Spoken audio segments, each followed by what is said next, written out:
Pak Susno, bagaimana Anda melihat bahwa ada pendapat dari Mas Ruby, ini bukan digital forensik sebenarnya. Lab forensik yang harus dilakukan polisian nantinya akan bersifat analog karena Pak Jokowi sudah menyerahkan ini bukti aslinya kepada polisi, tinggal dilakukan analisisnya. Bagaimana menurut Anda? Dari kepolisian seperti apa? Baiklah, saya dari kacamata penyidik ya, saya 35 tahun dari penyidik, 35 tahun lebih gitu. Ya. Saya sangat sependapat dengan Pak Robi ya, jadi ini masuk ranahnya analog karena ini produk administratif dan ini sangat mudah gitu, kecuali memang permintaannya untuk panjang gitu. Jadi filmnya itu mau film panjang, film pendek ya. Kalau film pendek ini gampang sekali. UGM-nya kan masih ada. Reputasi UGM itu internasional, bukan nasional. Tidak mungkin dia akan menjualnya dengan begitu murah. Kemudian Pak Jokowinya masih ada. Teman kuliahnya ada. Dosennya ada. Kemudian dan lain-lainnya ada. Tinggal ditanya saja ke UGM, benar nggak punya mahasiswa namanya ini, angkatan sekian, tamat tahun sekian. Oh benar katanya. Ya. Atau oh tidak benar gitu. Kalau oh benar baru nanti dilanjutkan pertanyaannya. Mana buktinya bahwa dia terdaftar? Oh ini Pak, ada di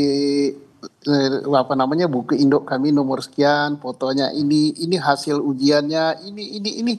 Berarti proses ijazah itu sampai dengan tamat benar. Nah sekarang ijazah yang dipegang oleh Pak Jokowi itu yang dilihat ya. Jadi prosesnya sudah benar kan misalnya, atau tidak kuliah berarti prosesnya tidak benar. Nah sekarang yang diributkan jangan yang ditampilkan di medsos kan, yang dokumen aslinya. Nah setelah dokumen aslinya dilihat, nah betul nggak ini ijazah yang Bapak keluarkan? Ya betul gitu, maka tamatlah riwayatnya gitu. Atau oh tidak betul, kami tidak pernah memberikan ijazah sama Pak Jokowi, maka berarti itu prosesnya palsu, ijazahnya pun palsu.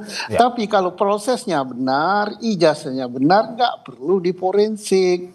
Analog ini. Jadi artinya kalau filmnya pendek ya nggak sampai seminggu tuntas ini. Tapi kalau mau film panjang kayak film India 2 kali istirahat ya panjang deh.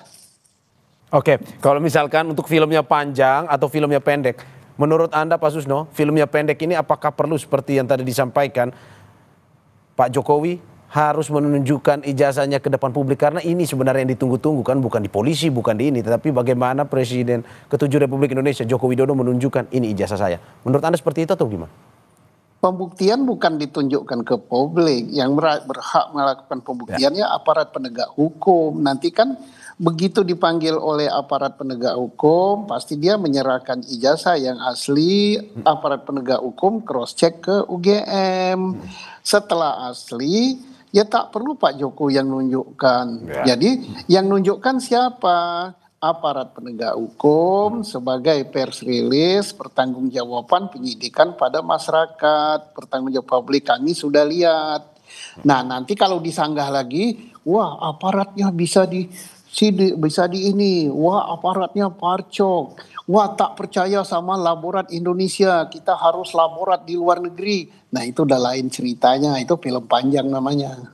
Ya, oke. Kalau begitu, Pak, dari pernyataan Anda tadi yang menarik bahwa ini UGM sudah memberikan pernyataan bahwa benar-benar Pak Jokowi berkuliah. Terus juga dikuatkan dengan teman seangkatan yang mengaku bahwa mengenyam pendidikan 1 tahun lulus bersama dengan Joko Widodo. Menurut Anda apakah memang ini sudah final ataukah memang ini masih terus menjadi pertanyaan, karena kemarin sempat ada yang bilang bahwa ini dosen pembimbing yang bukan dosen skripsinya dari Jokowi dan segala macam. Tetapi apakah menurut Anda sebenarnya pernyataan UGM dan juga ada teman ini sebenarnya sudah bersifat akhir bahwa oke, ini Jokowi adalah mahasiswa UGM dan benar-benar lulus mendapatkan ijazah dari UGM? Nah debat itu ada 2 macam ya. Satu debat kusir, 2 debat ilmiah berlandaskan hukum. Debat ilmiah berlandaskan hukum ya begitu, proses hukum, pembuktian, tidak asumsi. Kalau berasumsi yang diperdebatkan fotonya, yang diperdebatkan skripsinya. Kan pokok masalah adalah ijazah palsu apa asli.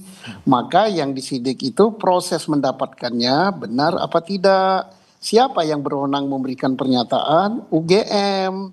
Apa alat buktinya? Ya dokumen-dokumen yang ada di UGM.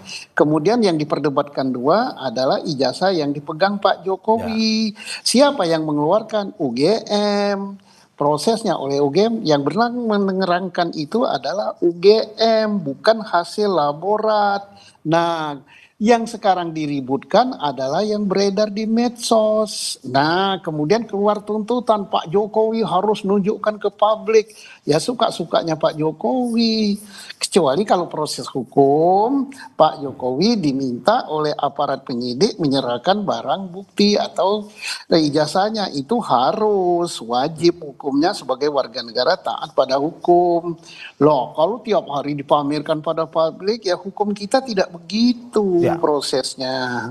Oke Pak, kalau misalkan ini sebelum saya ke Mas Ruby, kalau melihat bahwa hingga saat ini masih terus ada kecurigaan dalam arti bahwa ini orang selalu membandingkan, kalau kita lihat di medsos bagaimana skripsinya, kalau kata yang tersebar di medsos ini bukan skripsi tapi tesis, terus juga tidak ditandatangan oleh dosen. Apakah memang kecurigaan-kecurigaan ini layak untuk diperiksa oleh penyidik, ataukah memang sebenarnya penyidik harus mengikuti aturan-aturan yang sebenarnya sudah sesuai dengan SOP dalam pemeriksaan ijazah ini asli atau palsu? Yang dipersoalkan ijazah, kemudian melebar ke skripsi. Nah, skripsi dan sebagainya yang berwenang menjelaskan itu adalah UGM. Bukan publik. Nah, tetapi suara pelapor itu kan diadopsi dengan pemeriksaan saksi pelapor. Tapi apa yang dijelaskan oleh saksi pelapor selaras dengan yang dijelaskan oleh UGM atau tidak? Kalau tidak, berarti yang benar siapa? Yang benar ya UGM, dia yang ngeluarin kok.